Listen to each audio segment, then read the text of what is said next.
As a child, my parents always told me you could be whatever you want to be. You could do whatever you want to do.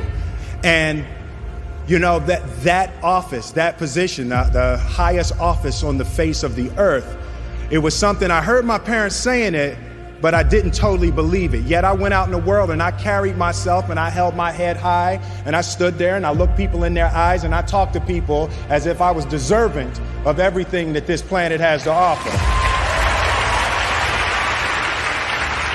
So I really want to say to children out there and to people who are watching, Confucius said one time, he who says he can and he who says he can't are both usually right. And I want you to keep in your heart, just know that you can. Know that you can. I realized that to have the level of success that I want to have, it's difficult to spread it out and do multiple things. You know, it's in order to be world class, and I've made a decision, I want to be world class. And it takes such a desperate, obsessive focus to excel on the level that I want to make movies. You know, I was Star Wars when I was young. I sat in the movie theater and watched Star Wars, and I just couldn't believe that movie made me feel like that, just floored and just stunned by the creativity.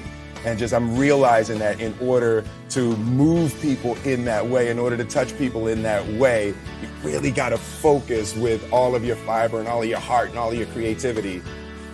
Concept of improving lives runs through the center of everything I do. And then I realized that the way to improve lives is to continually improve yourself, right? So with that, every morning when I get out of the bed, you know, I haven't fixed everything in the world yet, so there's always something to do. And in this film, I read an interesting quote that good people have to get out of the bed every day and try to empty the ocean with a ladle. Try to empty the ocean with a soup spoon, you know, as the mentality of how you wake up every day to try to do good in the world. So for me, I'm really driven by continually trying to elevate my mind and elevate my spirit and care for my body, and to be able to love as many people as effectively as possible with this mystery of life that I've been given. There's a concept that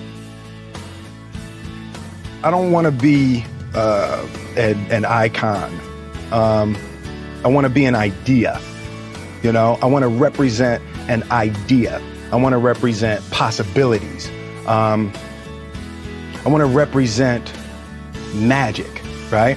That you're in a universe and 2 + 2 = 4. Mm-hmm. 2 + 2 only equals 4 if you accept that 2 + 2 = 4. 2 + 2 is going to be what I want it to be. Mm-hmm. You know, and there's a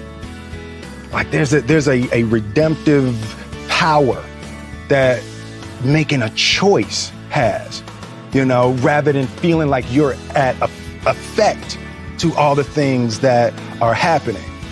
Make a choice. Like, you just decide what it's going to be, who you're going to be, how you're going to do it. Just decide. And then from that point, the universe is going to get out your way. It's like, it's water. It wants to move and go around stuff, you know. So for me, I want to represent possibilities. I want to represent the idea that you really can make what you want. One of my favorite books is The Alchemist, mm-hmm. Paulo Coelho. And I just believe that. I believe that I can create whatever I want to create. If I can put my head on it right, study it, learn the patterns, and, you know, it's hard to put into words, some real metaphysical, esoteric nonsense, but I feel very strongly that we are who we choose to be. The only thing that I see that is distinctly different about me is I'm not afraid to die on a treadmill. Right? I will run. You would not be outworked. I will not be outworked. Right. Period. Yeah. You know, you might have more talent than me. You might be smarter than me. You might be sexier than me. You might be all of those things. You got it on me in 9 categories. But if we get on the treadmill together, right, there's 2 things. You're getting off first, or I'm going to die. It's really that simple, right? So let's go back to the question about what if people block me out. It's going to be 2 options. I'm going to get back in, or I'm going to be dead. Right? It's like, you're not going to outwork me. It's such a simple, basic concept. It's the guy who is willing to hustle the most is going to be the guy that just gets that loose ball. You know, he got 2. He hustled, he grabbed that one. That was going to be out of bounds, but he saved it back in. It's like the commodity that I see the majority of people who aren't getting the places they want or aren't achieving the things that they want in this business is strictly based on hustle. It's strictly based on being outworked. It's strictly based on missing crucial opportunities. I say all the time, if you stay ready, you ain't got to get ready. I believe, and I learned very young. From parents? From my parents, absolutely. That you don't try to build a wall.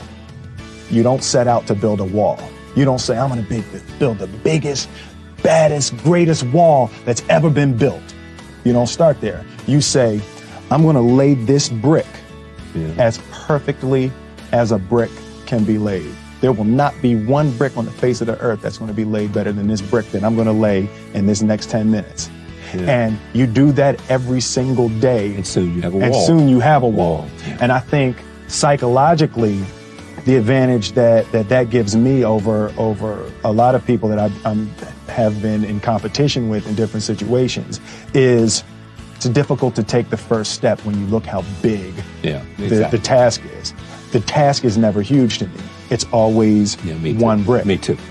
Greatness is not this wonderful, esoteric, elusive, God-like feature that only the special among us will ever taste. You know, it's something that truly exists in all of us. It's very simple. This is what I believe, and I'm willing to die for it. Period. It's that simple. I know who I am, and I know what I believe. I know who I am. I know what I believe. That's all I need to know. And that's all I need to know. So from there, you do what you need to do.